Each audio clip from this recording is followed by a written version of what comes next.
In this video, I'm gonna talk your ear off about one of my favorite horror movies of all time. And that horror movie is Insidious. And I think, in my opinion, this is one of the horror movies that shaped modern horror for what it is now. And it did it with a low budget. And I'm gonna tell you how, brother.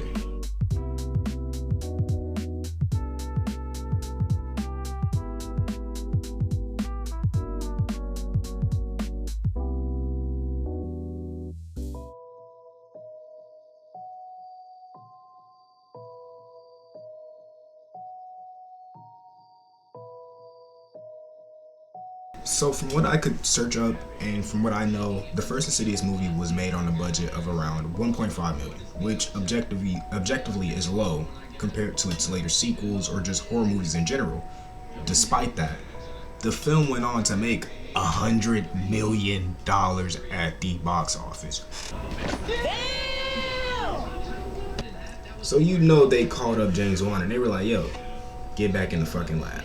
You got money to make for us. So the promotion was interesting to say the least. I was pretty young when it came out, so I don't remember most of the trailers or the promotional material that was put out for it. But not including me, nobody really remembers the promotion for it at all. And one of the main pieces of the promotion that I came across, I was on Reddit. I was looking on this thing and they were talking about how there was a blog post about a woman who woke up from a coma and started experiencing all these insidious things, the red door ghost, blah blah. So maybe they were trying to push out like an ARG or like a little bit of lore to get people hyped, or maybe it was like an early concept for the story. Who knows? But that's something that somebody on the Reddit said, and it's hit or miss. Maybe it's true, maybe it's not. I don't know. And honestly, considering how little the traditional promotion was for it, it's really hard to think that it was as big as it was. There was no real marketing push for it. But at the time, in 2010, horror movies could really just get big off of word of mouth. And that's really what happened. People would go to the theaters, see Insidious, go tell their friends, go tell their families about it, and so on and so forth. The cycle continues. That's how it was for me. I went to go see it when I was a kid. I shouldn't have been seeing that, but I went to go see it when I was a kid. It stuck with me. I went up to school telling all my friends about it. I got in trouble for it, by the way. The teacher was like, you can't get people to go watch horror movies. But it got big off of word of mouth. And sometimes that's really all you need is a simple concept, haunted house, or a family getting haunted by a ghost. And that's it. If it's done well, it's perfect.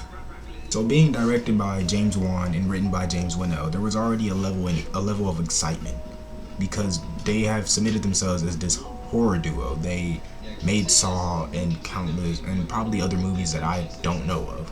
So there was already a level of expectation from fans, of course. And they really do show out with this movie. It's a really good movie for a low budget, and it's dated now when you go back and watch it, but it still holds up pretty well. And the sets are amazing. The two homes really have this atmosphere of like being not safe in your own home, and they really do a really good job at really giving that creepy house vibe, and I really do love it. Like, and the use of the astral projection was really original. I thought that was a really cool twist on the plot. I felt like having the dad and the son be connected in this way, that they both have these astral projection dreams where they can go in and out of the spirit world, was really cool. And I really love what they do with the further and keeping it mysterious, this mystique to it, and I do like that. Not only that, the actors, they come in and they go crazy. You can tell they really did care about what they were doing, and they weren't just, I gotta get the bag. They really cared about what they were doing. The emotional beats were amazing. And this movie gets compared to Poltergeist a lot, which is honestly understandable. They follow a lot of the same plot beats, of course. Haunted house, kid gets taken or whatever, and it's understandable. But what Insidious does, they know how to separate themselves from their predecessor, and I thought that was really cool. This movie really cemented a spot in my childhood because I've always been a horror fan, and they do a really good job at what they do.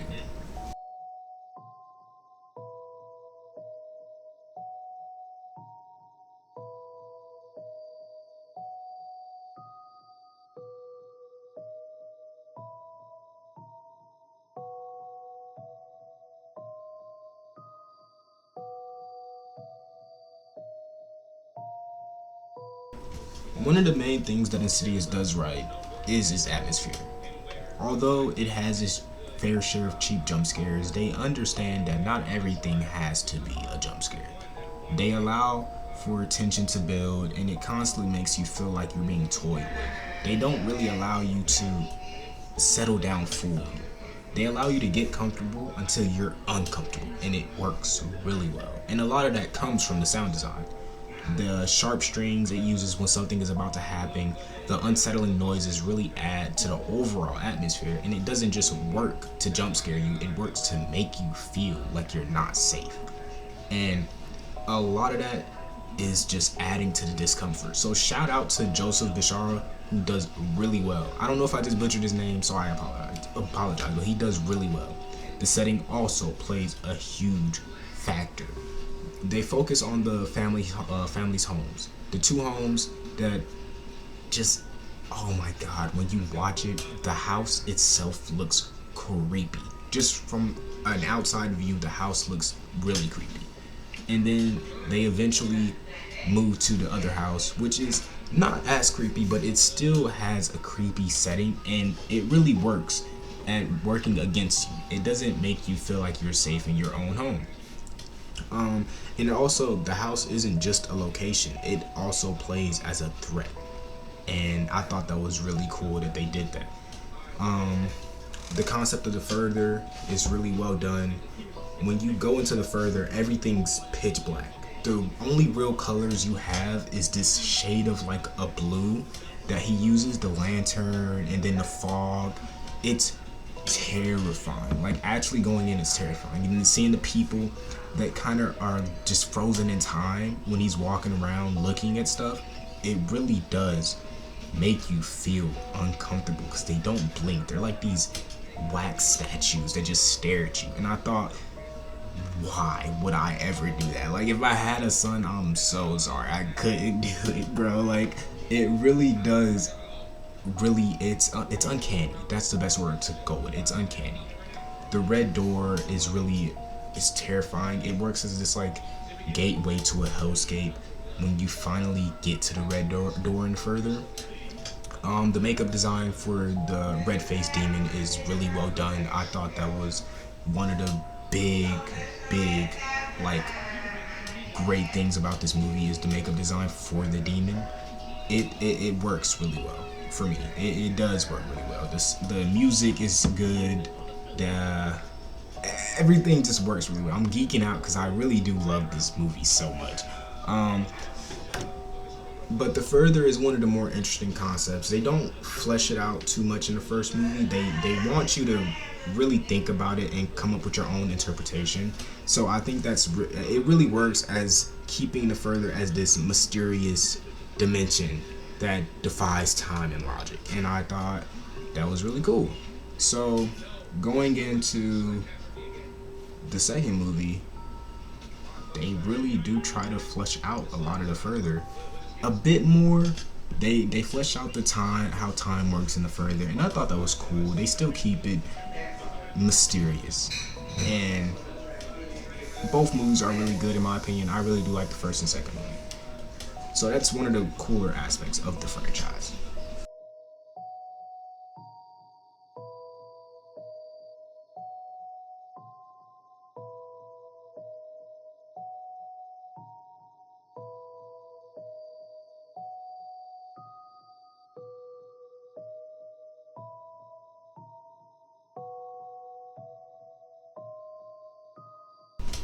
What Insidious does wrong is what every horror franchise does when their first movie is such a success.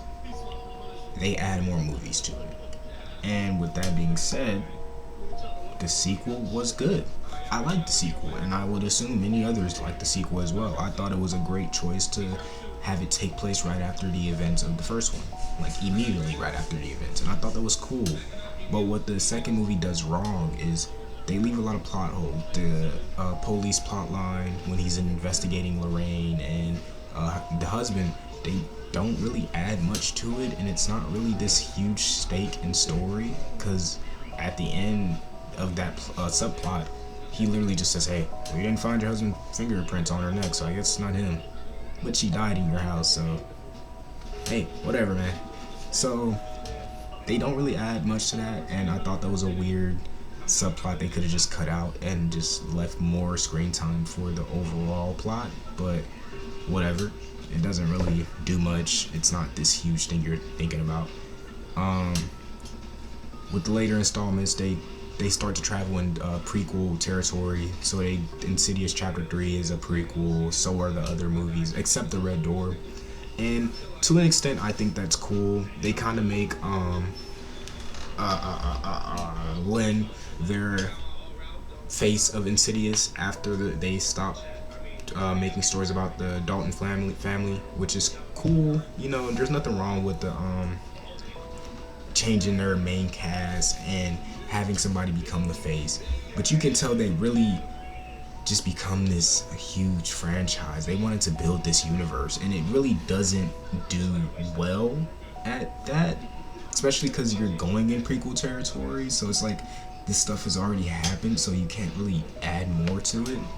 I think Chapter 3 and The Last Keys would have done well if they weren't prequels. I think The Last Key wasn't a prequel, but Chapter 3 would have done a bit more well if it wasn't a prequel. And they add a lot more to cheap jump scares. That's what I really do not like about Insidious. They add more cheap jump scares, and you can tell they stop really caring about the atmosphere. The Further still has this hellscape limbo type atmosphere, which I do like that they keep that, but as far as in everything else, the jump scares are just the main thing at forefront, at the front of the first line of offense, you know. So that's my main complaint on it. I think they don't do that really well. They're really at their best when they let tension build and allow you to be uncomfortable, and I think what would have helped Insidious is if they kept it as the first and second movie. And if they were going to make a third movie, they could have did The Red Door afterwards. I felt like keeping it with the family instead of trying to go with other characters or go with Lynn's character, they could have done a more grounded family story, and it would have made sense. But they don't, and I guess that's the end of it. That's all my complaints, honestly. I really don't have any complaints about these movies. I really do like the overall franchise for Insidious. It doesn't have too many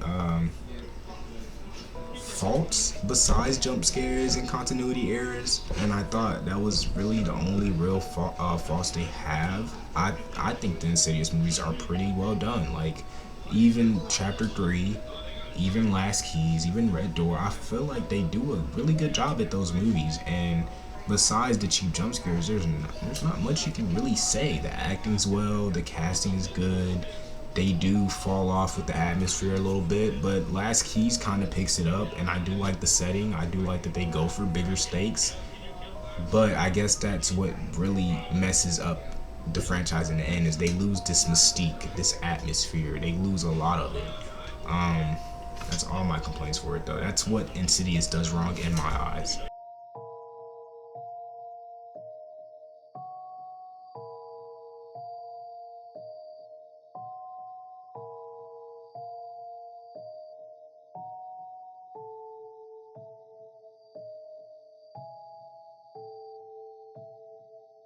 Insidious didn't just shape modern horror, it reinvented. It shows you how little of a budget you need to make a really good movie with a really good cast and a simple premise. It's sometimes all you need in a good movie, and it focuses on the atmosphere more than anything, which is really effective in the long run. And it was enough to make the audience latch on to the franchise. After Insidious, studios, especially Blumhouse, leaned heavily into the idea that a low budget horror movie wasn't just cheaper, but it was safer. If a movie only cost a few $1,000,000 to make, it doesn't need to appeal to everyone to be profitable. It just needs to be scary enough that people come in and go out and talk to people about and spread word of mouth that this movie is scary and good. And what many films miss was the restraint. They leaned heavy into the jump scares instead of really capitalizing on the atmosphere, which was what made Insidious. And what they did, Insidious didn't. And that's what made Insidious a profitable franchise. And it influenced a lot of horror movies afterwards, and I thought that was a really good thing. And a bad thing, depending on what you watched and what horror is to you subjectively, I guess. But thank you guys for watching. This is my first ever video essay on something, so I hope you guys like it. Hope you guys love the video. You guys stay blessed. I'll see y'all another time.